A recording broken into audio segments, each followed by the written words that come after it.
Hello gorgeous people, it's Kate here again with another video for Lulu Art, and today I'm creating a beautiful card with Tim Holtz's floral bouquet stamp. Cut the piece of card in half, making sure to have the pieces you're going to cut out all intact, and the card base a bit larger than you might need it so that you have a bit of room to move, and so that if any bits look not so great or not quite as nice as some of the others, you can trim those off. So next I'm going to sit here and colour the images. This one just parts of it, this one the whole thing, with my Jane Davenport alcohol markers. And I'm using both sets, so Murmurizing and the Feathered Friends. So I'm going to use both of those sets. Now I'm going to use fairly simple techniques here because the stamp is very, very busy. So I'm going to lay down a base colour of whatever is lightest. So if it's green, it'll be light green. If it's purple, it'll be light purple. Followed by a darker colour just to give a bit of depth and shade, and then finally add probably a touch of purple over the top to add shadows. And I'll do that with each colour because, as I said, this is so much going on here that it's going to be visually quite busy, so I'm just going to keep my colouring quite simple. So if you haven't used these before, what you're going to want to do on this piece of paper, which will be scrap and cut out, test each colour before you start colouring with it, just to get a feel for how dark it is, what kind of tone it is, and perhaps even what layers nicely over the top. So as I said, test the colours, and of course they've got two tips, this fatter one and this sort of bullety one, so you can get some nice detail. Test which light green you would like as your base. Okay, I'm going to use the brighter one, and I'm just going to colour all of the leaves with that. Now colour slowly and make sure that what you're colouring is leaves. As I said, the design gets a little bit detailed, so it's not always easy to tell at first glance. So colour what you know is a leaf first, then go back and start filling in other little bits and pieces.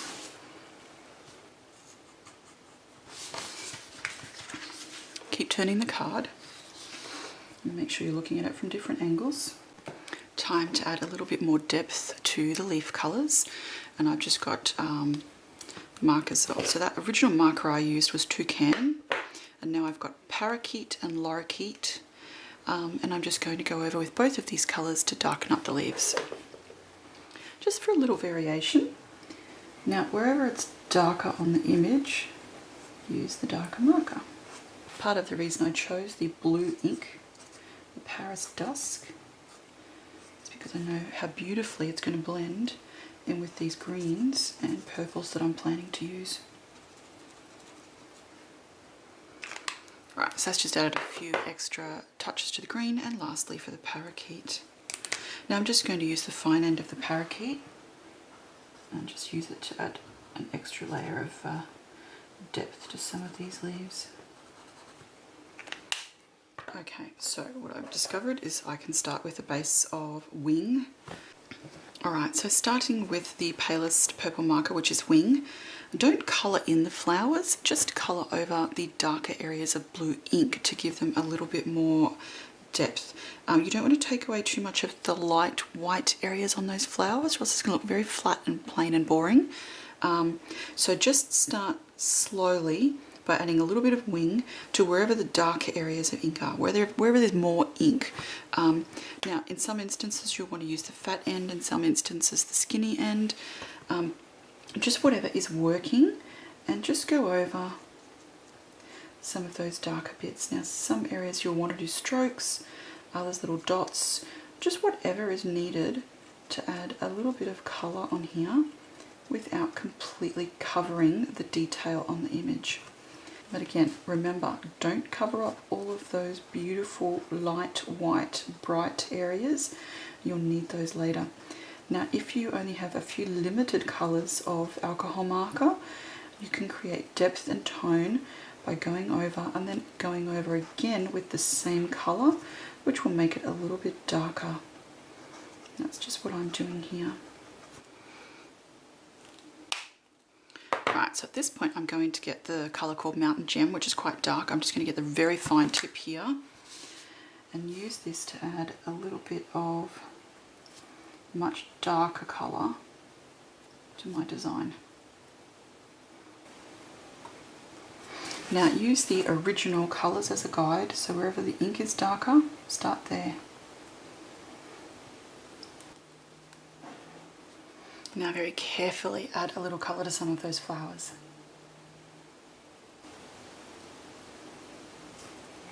Now if you're more comfortable using pencils, you can absolutely do this part in pencil. Alright, getting a bit more life. So I'm just going to use those same colours and start colouring a few of my embellishment pieces. Now I'll fast forward this because I'm just using exactly the same techniques as I've already used.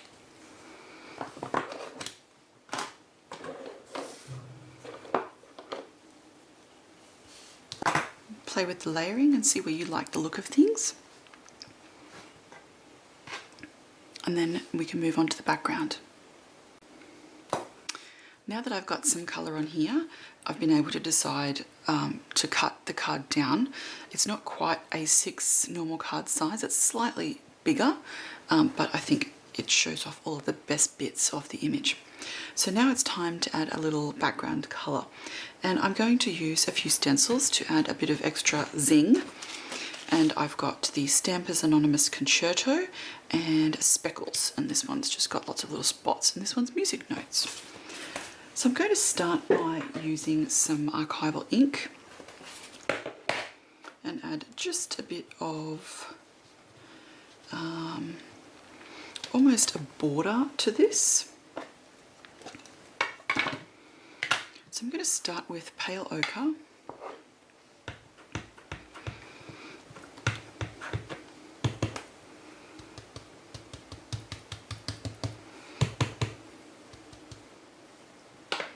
Next I'm going to use some Distress Oxide in Antique Linen.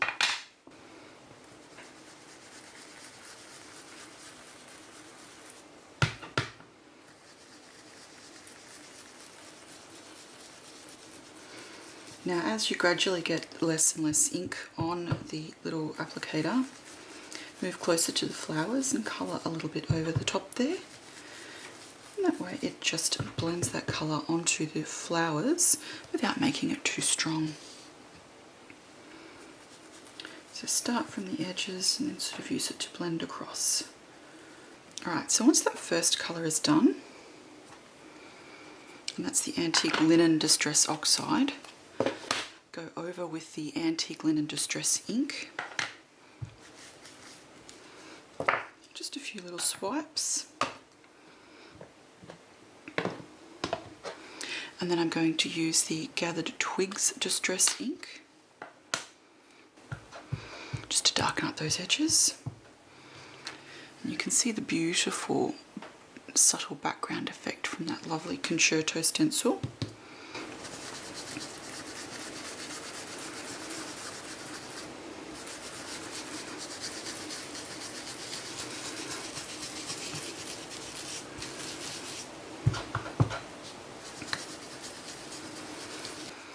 Make sure to add a little colour to all the sides. I like to make sure the edges are much darker in colour so it really draws the eye to the flowers.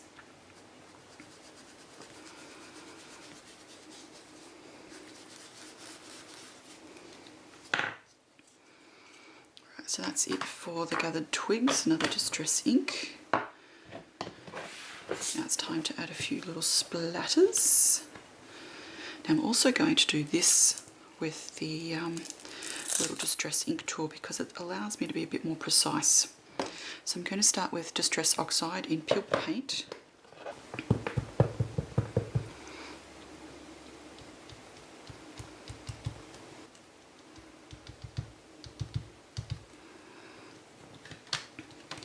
Lift it up, have a look, make sure that the splatters are looking like you would like them to. You can add a bit more or a bit less. So that was Peeled Paint. Next I'm going to use a little bit of Seedless Preserves.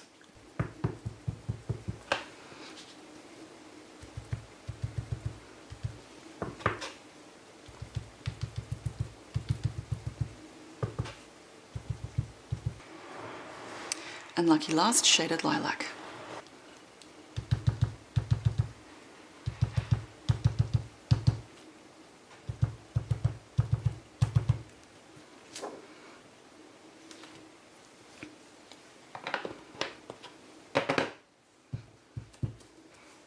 I'm just going to spray this with water.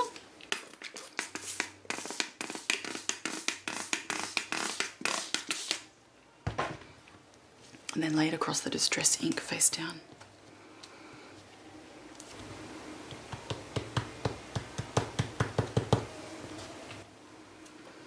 And then once more, just here. And then blot with paper towel.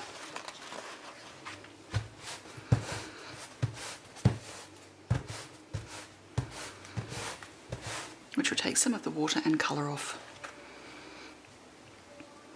And you can see what it's done, and it might not be quite as visible when it's dry, but it just gives a little bit of patterning to the background. You can see that the card is now starting to come together. We've got the vintage tones, you've got a little bit of background colour that matches and blends in with the flowers. It's got that card look to it, so it's starting to happen. Now it's time to add some depth and dimension to the coloured images using Jane's Magic Wand pencils. Add colour to any of the white areas on the flowers and add depth and gorgeous darkness and shading to some of those leaves to really make some elements pop and others fade towards the background.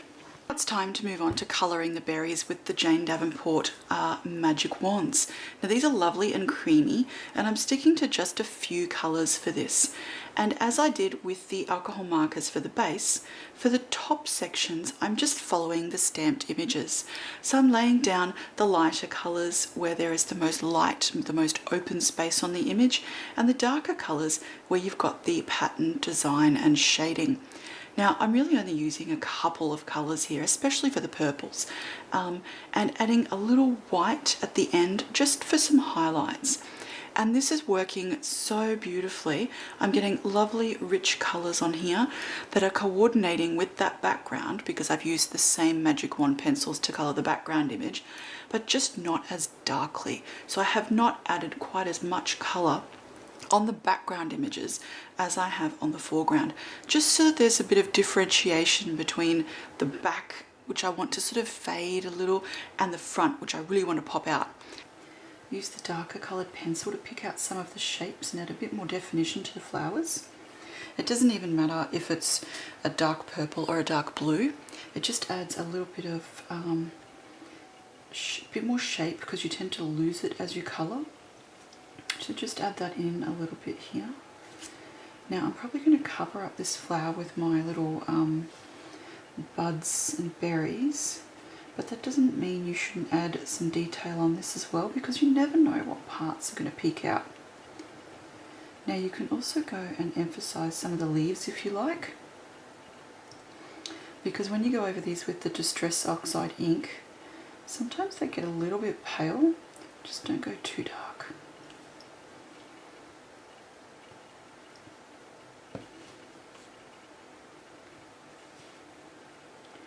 Alright, so now that I've got a little bit more definition in here, I could go and add some black. I don't know how dark I want to make this. The berries are standing out beautifully, so I might just go and darken up some of these little whiter areas back here so it doesn't look quite so pale.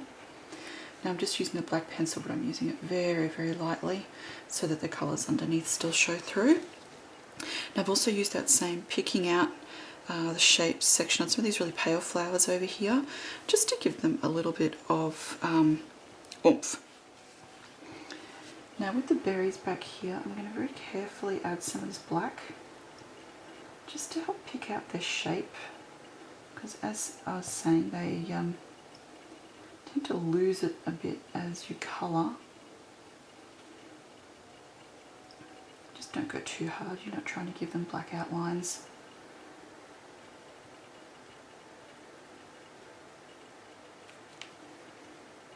A little bit of double-sided foam tape to the back of your additional elements and see where they might look best.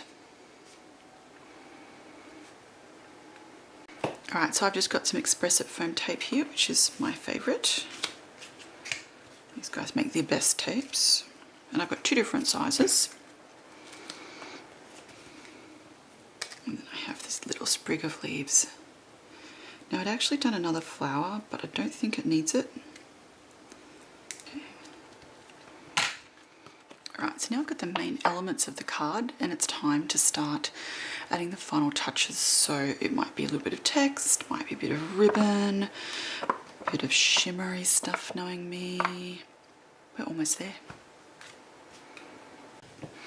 So before I do anything else, I'm going to add some glossy accents to those little berries.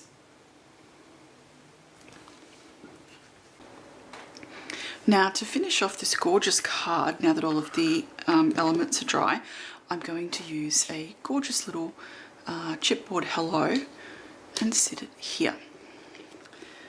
But I'm going to need to cover it with some embossing powder first. I think I might go Caesar's Gold. It's just got a little bit more of the caramel kind of colour. Alright, now that that decision's made. Now, this is still one of my favourite bits after all of the years that I've been doing it, because just watching that embossing powder change colour is super cool. Now, as it turns out, those colours are a little similar. So what I've got is this stunning, now it looks fairly consistent until you tilt it and you get just this hint of different colour at the bottom. It almost looks like I bought one. It's really pretty. I don't know if I can show you on camera, but those 2 colours, it just looks like there's almost just a hint of darker of the same colour at the bottom just by layering those 2. Really nice. Now, before I do much else, I'm actually going to add a layer of backing card to the panel just to strengthen it. Now I'm going to let this dry before I keep going, just so that I don't get any warping from the glossy accents, and we'll come back and finish the adding of the final embellishments and mounting onto the cardstock. And the card is finally finished. Now, what I've done as the finishing touches, apart from stick down the beautifully embossed chipboard piece, the additional piece of cardboard has held this front panel completely flat, so that when you have a look, it is dead straight. It is absolutely perfect. No wrinkling, no buckling, nothing. So that worked beautifully. I've got little bits of stickles on the flowers here, and little touches in different coloured stickles around the leaves and some of the other flowers. You can see the platinum stickles just here on the little berries, just to differentiate them a little. And I've got a touch here on the tiny berries as well, just so that it looks super cute. And of course you can see the gorgeous Prima little adhesive gems peeking through the back here.